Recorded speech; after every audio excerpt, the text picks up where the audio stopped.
James Taylor recorded the 1400 of his first-class career to help put his Nottinghamshire side well on top of their opponents Derbyshire with a day to go of their LV County Championship match in Derby. Taylor started the penultimate day on 67 after 3.5 hours of crease time, something that Chris Reed couldn't match as he fell in the 7th over of the day, chasing a very wide ball from Tim Groenewald and nicking it behind. That put Notts on 332 for 6 with a lead of 76. It had been a slow start by then, but that all changed once Stuart Broad entered the fray. His innings was a mix of the cultured and the agricultural, but at least he added some zest to proceedings as his side looked to bat on.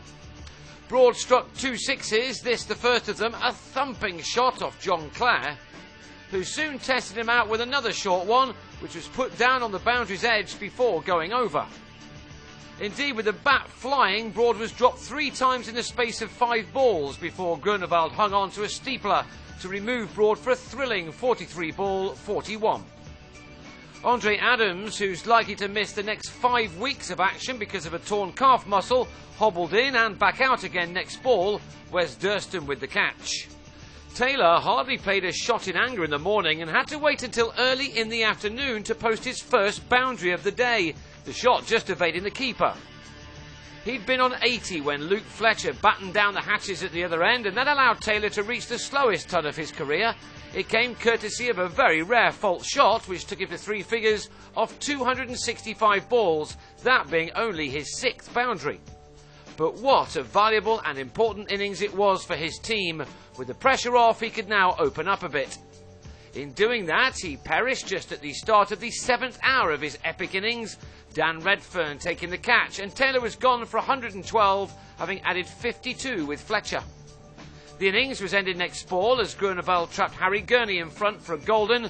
Nottinghamshire had made 443 for a very healthy first innings lead of 187.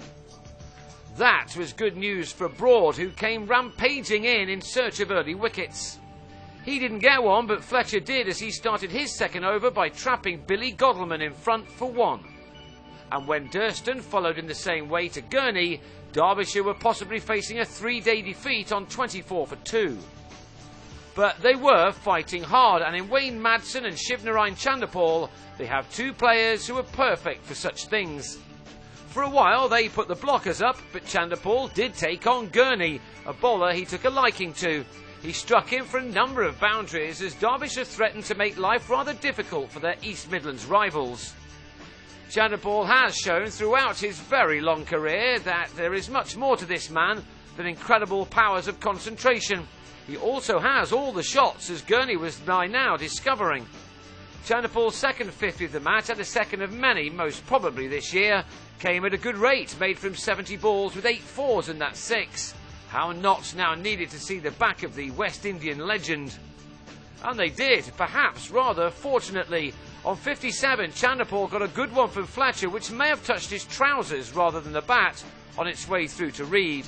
It was a big moment, especially as the visitors grabbed 2 more wickets before the day was done, once Redfern and Madsen had carried the total to 130. Switching to around the wicket, Gurney had Madsen bang in front for 47, while Samit Patel had Ross Whiteley well held by Alex Hales at slip. Redfern and Wainwright ensured that no more trouble was caused in the last 10 minutes, but Derbyshire have much to do to avoid a second successive defeat. They'll go again on the last day on 143 for 5, which means that they still trail by 44 runs.